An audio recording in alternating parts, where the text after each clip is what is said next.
When I was in Gaza in February this year, I was working at two primary care clinics in Rafah, both of which barely had enough medications and supplies to appropriately treat patients. When we arrived, there were no antibiotics. This means no life and limb-saving treatment for patients with bacterial infections. We saw multiple cases of suspected rickets disease. This is severe vitamin D deficiency due to malnutrition affecting bone growth. There are patients that could walk before and were no longer walking. There are patients that should have been walking due to their developmental milestones, but were not walking due to severe malnutrition. One of the acutely malnourished children I saw was the sickest child that I've ever seen in my entire medical career and training in the clinic. They were 9 to 10 years old, being carried in by his mother, unable to walk. I could wrap my entire index finger and thumb around their upper arm and lower leg.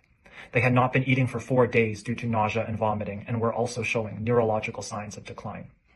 If I had seen this patient in Canada, they would have been immediately admitted to a pediatric hospital for care and refeeding, and possibly even to the pediatric intensive care unit for monitoring.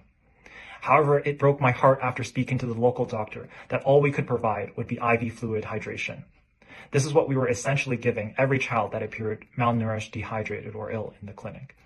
These necessary conditions for life, food, clean water, shelter, especially for young children, were withheld intentionally to make the conditions in Gaza entirely unimaginably unlivable and unsurvivable for everyone, but acutely impact those that are most vulnerable: newborns, young children, people who are pregnant, older adults, people with chronic diseases and disabilities, and mental health conditions.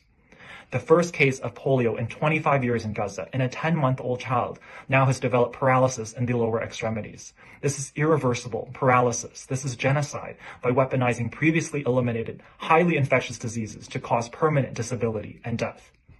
I am an eyewitness to genocide in Gaza. Israel is committing genocide.